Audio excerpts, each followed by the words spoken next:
Tapayan. Tama. Alam nyo ba na ang tapayan ay ginawa noong 1865? At ito ay ginawa sa bayan ng Nueva Vizcaya. Doon unang natagpuan ng unang-unang tapayan. At ito ay ayon sa aking kathang isip lamang.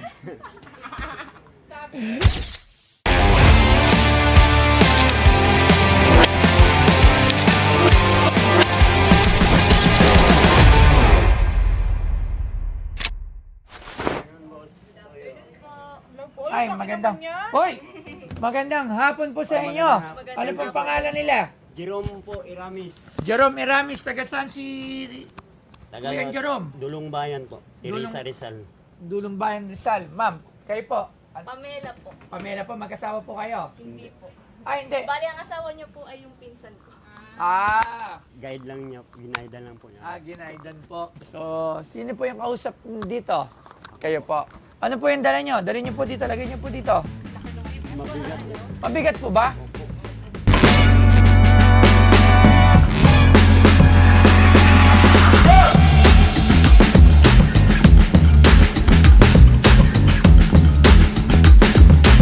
Ang jar ay isang matibay na cylindrical na lalagyan, kadalasang gawa sa clay, ceramic o plastic na may malawak na bibig. Ang terminong jar ay nagmula sa salitang Arabic na jara, ibig sabihin ay palayok na lupa. Ang konsepto ng jar ay natagpuan noong 5000 BCE. Ang mga unang banga na ito ay ginawa mula sa clay at ginamit ng mga sinaunang sibilisasyon tulad ng mga Egyptian, Greeks at Romans. Sa Pilipinas, ang kasaysayan ng mga jar ay sumasalamin sa pinaghalong tradisyonal at kolonyal na impluensya.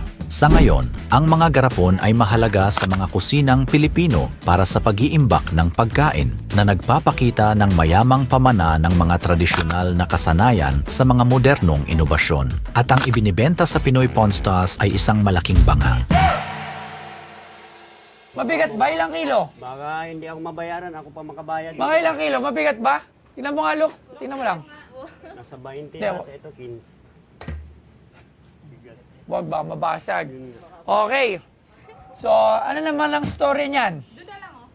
Huwag, ano naman ang story niyan? Yung ano sir, yung Itapat niyo lang dun, oh.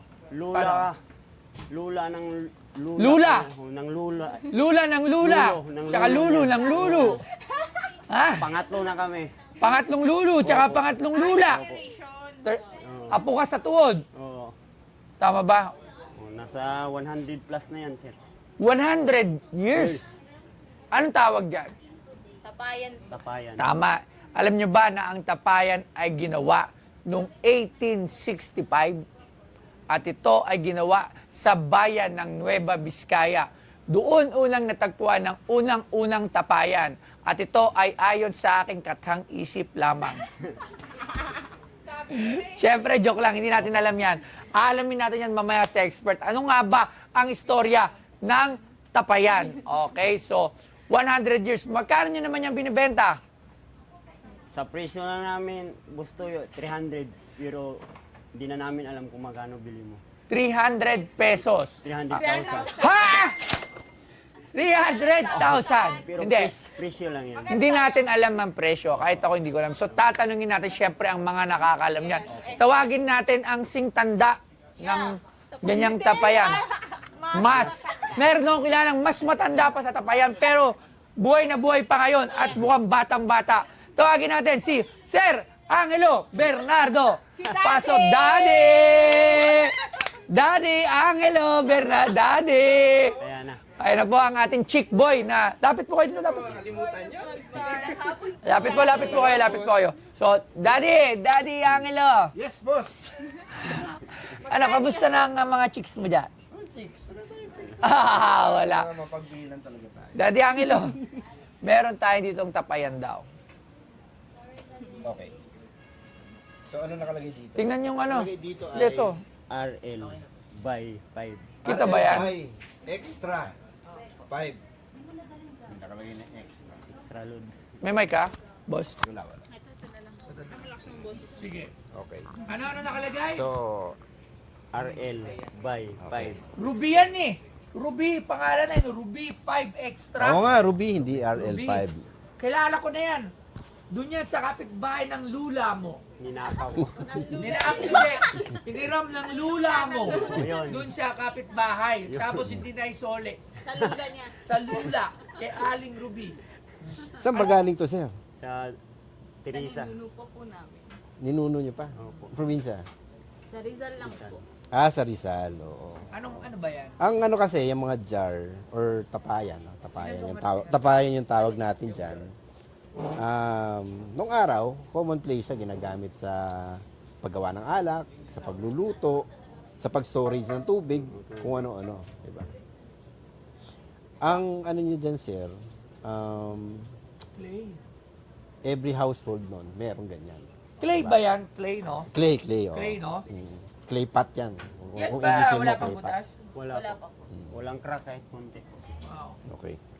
So, ang hinahanap ng mga kolektor na ganyan, usually mga burial jars, Ano? mga burial jars, yung mga... So yun, kakatapos lang natin maligo. Gagamit muna ako ng SCD Skin Deep, yan, whitening and anti-aging, tsaka kung ano-ano pa, facial cleanser kasi nag-bike ako kanina. So, yan, ganyan mo lang siya. Yan. Para mawala yung mga dumi-dumi na na-absorb sa pagbabike kanina.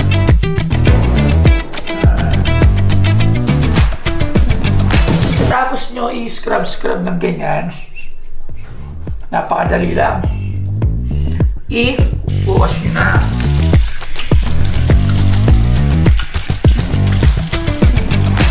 Tapos kukuha kayo ng towel to pat dry. So kukuha tayo ng towel. Pat dry natin siya.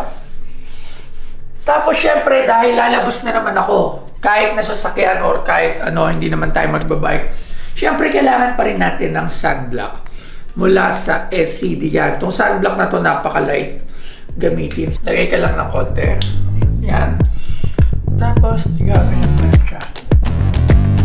Para paglabas mo, protektado ka sa mga masamang elemento na binibigay ng araw.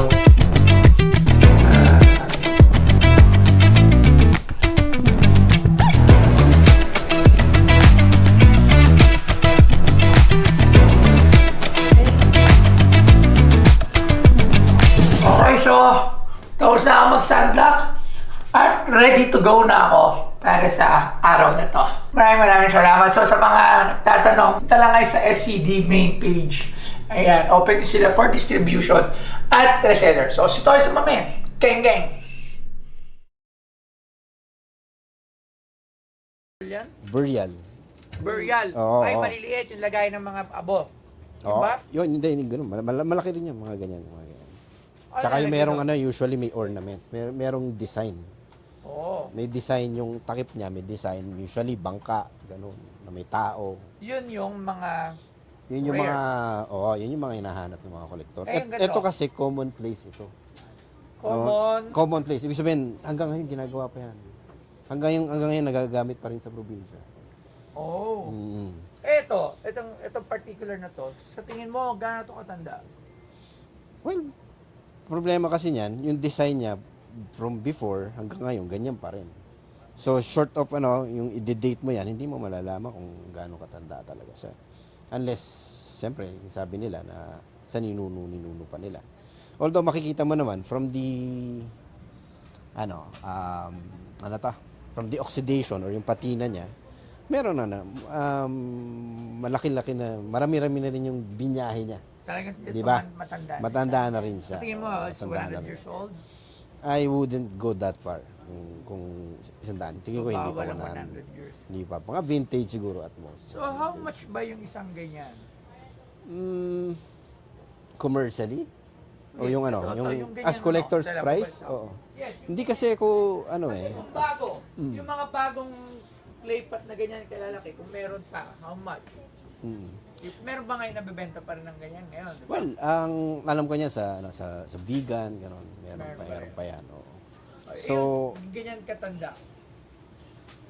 collecting wise, wala tayong market niyan. Yung, to be honest, wala tayong market niyan. Kung gusto mong bumili, pwede mo siya mabenta doon sa mga landscapers, yung mga nagla-landscape ng yun yung value niya. More on the not on the collector side, no. Pan-display.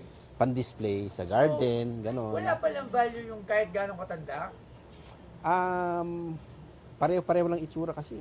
Unless talaga, yung makita mo yung talagang obvious na Yung merong matanda ma-design, siya. yung sinasabi mo. Ma-design na Pero yung ganyang generic na design, yan nga, nakalagay pa, Ruby Extra, di ba? So parang very commercial talaga yung niya, and probably recent siya na Yung baka magkano vintage. din yan? Siguro kung ako bibili yung kunyari sa pang-garden ko, Hindi, kung bibilin, pupunta siya sa'yo, magkano mo bibilin niya? actually, kung pupunta siya sa akin, hindi ko siya bibilin.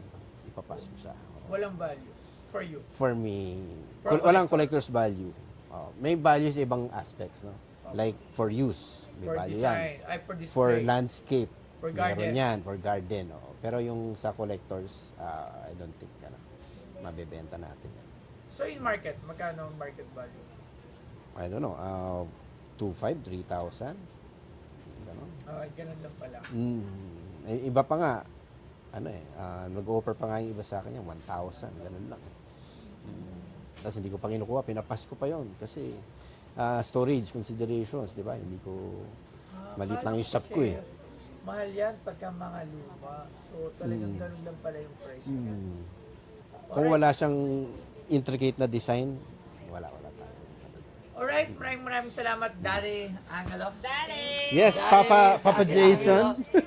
Okay. Thank you. Abang, Hi! Sa kasamaang palad, mali tayo ng... Pero magkano pinamasahin niyo pupunta dito? sa dito, sir, 300 ang ko sa Nai-hire pa po sa to. sa truck. O nga, magkano ginastos yung pamasahe? Rizal eh. Magkano ginastos yung pamasahe? Sa akin, Lapit kayo dito, lapit. 400, sir. 400 eh, yung kayong dalawa na. Ako po kasi sumunod lang po ako sa kanya. Magkano yun? Para may kasi. Bigyan mo na sila ng 1,000. Bigyan mo na sila ng 1,000 lang. Sadly, akala ko kasi collection items din yan. At hindi pala natin yan mabibili kasi nga, hindi pala yan yung mga tapayan na kinokollect. Pero kung sakaling bilhin ko yan, gano'n yan, 2,000. Kasi nga, for back, meron lang tayo. Pero not for anything else. So, siguro keep nyo na lang. Di, bigyan na lang namin kahit magkano lang bili mo. Bayaran ko na lang kayo ng 2,000. Opo. Okay lang. Kasi kaysa pasanin namin ito, pauwi, Itatapon mo yung napakalayo. Sige. Maraming Kanina pa, ito yung kanina pa Umaga. Nakauna Alas po. 5 Pero po ako. pagkain nagpabili kami ng pagkain, kumain muna kayo. Alas 5 Tapos po. bayaran ng 2,000. Nag-gawin mo ng 3,000. Ayan, binibigyan natin. Kasi anong maaari na ito, stroke na eh. Bilinin namin ang maintenance niya eh. Okay, sige. Ayan, bibigyan na lang kayo ni Labs ng 3,000. Maraming salamat, sir. Thank you po, ma'am. Nakita kami na, boss. Maraming salamat. Thank you po. Thank you. Iwan na namin. Iwan niyo na po. Kami nandito kay Gustoyo na baka sakali lang na mabinta namin yung tapayan. Pero wala palang value. Pero okay lang yun. At least nakita namin sa presyo si Gustoyo. Ang pogi ni Bustoyo. Alright. Binigyan lang kami ng 3,000 para makauwi lang kami. Labis-labis mo po. Tabato pa kami. Sige, hanggang dito lang. Salamat. Salamat po.